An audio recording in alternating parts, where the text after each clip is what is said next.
और उस दौरान जब प्राइस इस तरह से एग्रेसिव पुल बैक देता है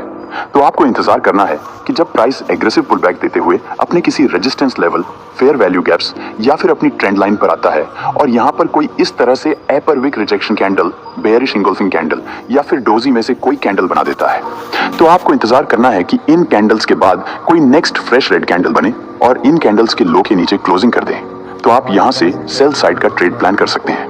इस कंडीशन में प्राइस के डाउन साइड जाने का चांस बहुत अधिक होता है। उदाहरण के लिए आप इस चार्ट में देख सकते हैं कि प्राइस डाउन ट्रेंड में मूव किया है और उसके बाद जब प्राइस इस पॉइंट से एक रिट्रेस किया है तो प्राइस काफी फ्रेश ग्रीन कैंडल्स बनाते हुए रिट्रेस किया है, तो इसे हम एग्रेसिव पुल बैक कहेंगे क्योंकि प्राइस रिट्रेस देते समय एग्रेसिवली मूव किया है। अब देखिए यहाँ पर एक फेयर वैल्यू गैप है और इस फेयर वैल्यू गैप पर एक इंडिसिशन कैंडल बन गई है और उसके बाद देखिए जो नेक्स्ट कैंडल बनी हुई है ये कैंडल इस डोजी कैंडल के लो के नीचे क्लोजिंग कर दी है, तो हम यहां से सेल साइड का ट्रेड प्लान कर सकते हैं। उसके बाद देखिए प्राइस यहां से फास्ट मोमेंटम करते हुए डाउन साइड आ गया है और यहां पर काफी अच्छा मोमेंटम कैप्चर हुआ है। अब आइए नेक्स्ट पुल बैक टाइप को समझ लेते हैं। हमारा नेक्स्ट टाइप का पुल बैक है कैरेक्टिव पुल बैक।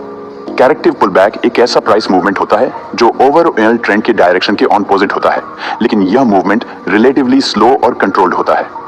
इस पुल बैक का मुख्य उद्देश्य मार्केट में प्राइस को अस्थायी रूप से करेक्ट करना होता है, जिसमें मार्केट थोड़ा पॉज या रिट्रेस करता है ट्रेंड कंटिन्यूएशन से पहले।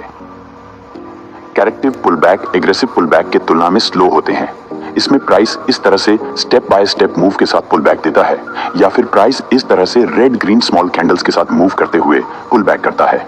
जब भी प्राइस इस तरह से step by step corrective pull back करता है तो जो बिगिनर ट्रेडर्स होते हैं वो इन इंटरनल लो के ब्रेक को देखकर सोचते हैं कि मार्केट का ट्रेंड रिवर्स हो गया है, जिसकी वजह से वो लोग यहाँ से सेल करने लगते हैं। लेकिन हमें इस कंडीशन में सेल साइड का ट्रेड प्लान नहीं करना चाहिए क्योंकि यह ट्रेंड रिवर्सल नहीं बल्कि यह सिर्फ एक कैरेक्टिव पुल बैक होता है। तो जब इस इंटरनल लो के ब्रेक पर बहुत सारे रिटेलर्स सेल कर देते हैं तो प्राइस साइड चला जाता है और सभी सेलर्स को ट्रैप कर देता है।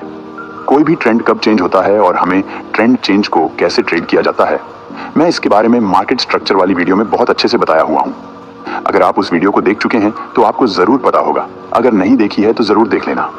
तो कैरेक्टिव पुल बैक को ट्रेड करने के लिए आपको देखना है जब प्राइस इस तरह से कैरेक्टिव पुल बैक करते हुए किसी फेयर वैल्यू गैप, किसी सपोर्ट लेवल, किसी डिमांड जोन या अपनी ट्रेंड लाइन पर आता है और यहाँ पे इनमें से कोई भी कैंडल बन जाती है,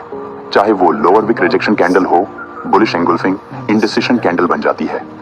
तो आपको वेट करना है जब इसके बाद कोई नेक्स्ट कैंडल बने और इन कैंडल्स के हाई के ऊपर क्लोजिंग करे तो आप यहाँ से बाइंग साइड का ट्रेड प्लान कर सकते हैं।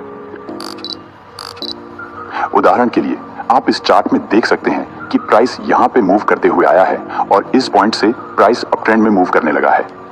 उसके बाद देखिए जब प्राइस इस पॉइंट से पुल बैक दिया है तो price step by step move करते हुए पुल बैक दिया है, तो इसे हम कैरेक्टिव पुल बैक कहेंगे।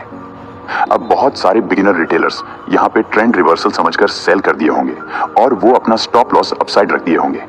अब उसके बाद देखिए यहाँ और एक फेयर वैल्यू गैप भी है और साथ में यहाँ पे एक सपोर्ट लेवल भी है। अब देखिए जब प्राइस इस फेयर वैल्यू गैप और सपोर्ट लेवल पर आया हुआ है तो प्राइस यहाँ पे इस बुलिश एंगुल्फिंग कैंडलस्टिक का फॉर्मेशन कर दिया है। हमें यहाँ पे रिवर्सल के 3 कंफर्मेशन मिल चुके हैं, तो अब हम यहाँ से बाइंग साइड का ट्रेड प्लान कर सकते हैं। उसके बाद देखिए प्राइस यहाँ से मूव करते हुए अपसाइड चला गया है और जो रिटेलर्स यहाँ पे इंटरनल लो के ब्रेकडाउन को देखकर ट्रेंड रिवर्सल समझकर सेल किए हुए थे उन सभी का स्टॉप लॉस हिट हो गया है। मार्केट में जब भी हमें इस तरह से कैरेक्टिव पुल बैक देखने को मिलते हैं तो फास्ट मोमेंटम के चांस बहुत अधिक होते हैं क्योंकि इस स्थिति में अपसाइड बहुत ज्यादा सेलर्स की लिक्विडिटी भी मिल चुकी होती है। ये कॉन्सेप्ट बिल्कुल सेम इसका on posit down trend market में भी काम करता है।